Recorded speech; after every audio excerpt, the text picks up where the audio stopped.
तानसेन को साथ लेकर गया। संक्षेप में बात छिप कर बैठ गया। संगीत प्रारंभ हुआ। बहुत देर तक अकबर सुनता रहा। सुनते सुनते ऐसा मगन हुआ, बिल्कुल बेसुधी सी छा गई। शरीर तक का होश नहीं रहा। संगीत बंद हुआ। अकबर ने तानसेन से कहा, तानसेन, संगीत तो तेरा भी बहुत सुना, लेकिन ऐसा तो कभी नहीं हुआ कि इतनी तन्मयता, और तन्मयता में भी एक अलग सा आनंद। तानसेन ने कहा, बादशाह, वही बात वल्लभाचार्य जी महाराज पर कहा, बादशाह, बहुत अंतर है मेरे संगीत में और मेरे गुरुदेव के संगीत में। कहा, तानसेन, मैंने बहुत ध्यान से देखा प्रारंभ में कि बिल्कुल वैसा जो इक्विपमेंट उपकरण था, बिल्कुल वैसा जैसा तेरे पास होता है। अंगुलियां भी वैसे ही चल रही थी जैसे तेरी चलती। सब कुछ वैसा, सब कुछ वही, अंतर कहां? तानसेन ने कहा, बादशाह, अंतर उपकरण का नहीं, करण का नहीं, साधन का नहीं, अंगुलियों का नहीं, कोई और नहीं, अंतर तो अंदर के भाव का है। अंतर तो भाव का है। अकबर ने पूछा, वो कैसा अंतर? तानसेन ने कहा, बादशाह, सीधी बात कहूं, मेरे संगीत की तान चलती है, उस समय सामने दिल्ली का बादशाह होता है, अकबर प्रसन्न रहे।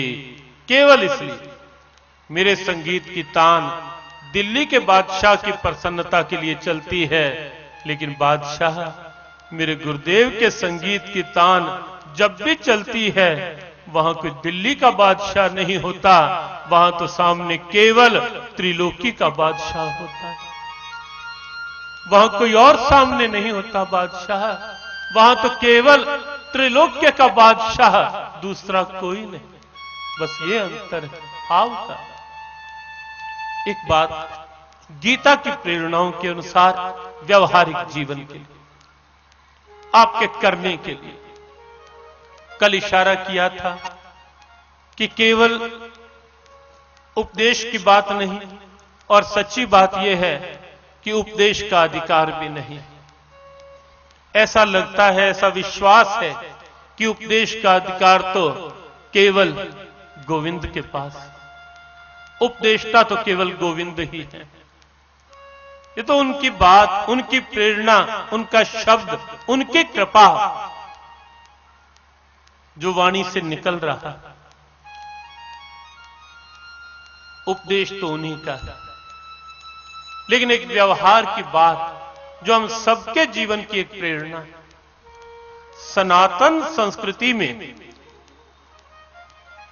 विशेषता गीता की प्रेरणाओं में इस बात पर अत्यधिक बल दिया गया है कि अंदर के भाव को सुधारो, बाहर का प्रभाव अपने आप बदलता जाएगा, संवरता जाएगा, ठीक होता जाएगा। पहले अंदर के भाव को संवारो, ठीक करो। भाव अच्छा होगा तो प्रभाव अच्छा होगा। भाव बिगड़ेगा तो क्रिया का प्रभाव बिगड़ेगा, और भाव का प्रभाव निश्चित रूप से क्रिया पर पड़ता है। यह बिल्कुल सत्य है, तथ्य है, और बिल्कुल ऋषियों का अनुभूत मत है कि अंदर के भाव का प्रभाव क्रिया पर पड़ता है। जनाबाई के गोबर के उपलों में विट्ठल विट्ठल की आवाज आई थी। ये किसी उपन्यास की कल्पना नहीं, ये उस भक्तिमती देवी का भाव था कि उपले बनाते बनाते अंदर से विट्ठल विट्ठल विट्ठल, और वह विट्ठल का भाव उन उपलों में भी रम गया। और इसीलिए जना ने पूरे अधिकार से ये बात कही कि उपले उठाकर कान से लगाकर देख लेना, जिन उपलों में विट्ठल विट्ठल की आवाज होगी वो उपले जना के होंगे। ये विश्वास था उस देवी। चोखा मेला की तो हड्डियों में एक मंदिर बन रहा था, दीवार गिर गई, अनेक मजदूर दब गए, भक्तमाला पड़े।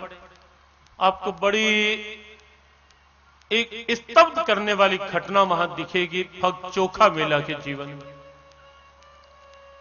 दीवार के नीचे कई मजदूर दबे, उनमें चोखा मेला भी मजदूरी करता था, लेकिन अनन्य भाव भगवान के प्रति। कई घटनाएं, विस्तार का समय नहीं और इस समय प्रसंग भी नहीं। प्रसंग की एक बात की, जब दीवार गिरी, मजदूर दबे, कुछ दिन निकले, नामदेव को स्वप्न में आकर भगवान ने कहा कि नामदेव, मंदिर की एक दीवार गिरी है, वहां अनेक मजदूर दब गए हैं, सबके रिश्तेदार सबको ले गए, लेकिन एक मेरा भक्त चोखा मेला, उसे लेने कोई नहीं आया, क्योंकि उसका मेरे अतिरिक्त कोई था ही नहीं। नामदेव, तू जा और उस दीवार का मलबा हटाकर मेरे चोखा मेला की अस्थियां निकालकर उन्हें आदर सहित प्रवाहित करे। नामदेव ने कहा कि भगवान, मैंने तो कभी चोखा मेला को देखा भी नहीं, मैं कैसे पहचानूंगा कि कौन सी हड्डियां, कौन सी अस्थियां चोखा की हैं। आवाज आई, नामदेव,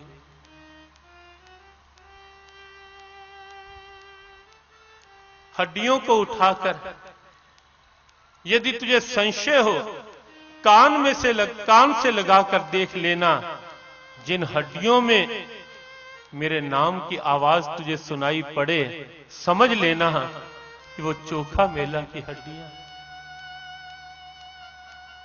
और नामदेव चौंक गए सुनकर कि भक्ति का ये स्वरूप भी हो सकता है क्या? हड्डियों में से नाम की आवाज। और एक नहीं, ऐसे कई उदाहरण हैं जहां सर कटने के बाद भी मंसूर को सूली चढ़ाया गया, काफी समय तक वातावरण में अनलहक गूंजता रहा। शर्मत का सर काटा गया औरंगजेब के द्वारा, और 3 दिन तक लगातार किसी की हिम्मत नहीं हुई कटे हुए सर के पास जाने की। पूरे वातावरण में सर कटने के बाद भी शब्द गूंजता रहा, अनलहक अहम ब्रह्मास्मि।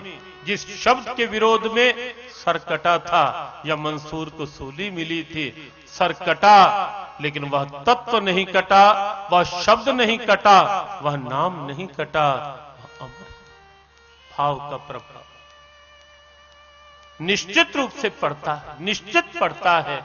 आप अपने भाव को स्वस्थ बना, भाव में निश्चित कर लें कि अंदर भाव में तो केवल एक ही बात, भगवान का नाम, भजन, और वह भी नियमित, नित्य प्रति, प्रातः काल सबसे पहले उठकर भगवान का भजन, और वह भी भाव पूर्वक मन को समझाया करें कि मेरे मन, 2 मिनट का एक भाव गुनगुनाते हुए आगे की बात। मन रे भजन कर गोविंद का, मन रे भजन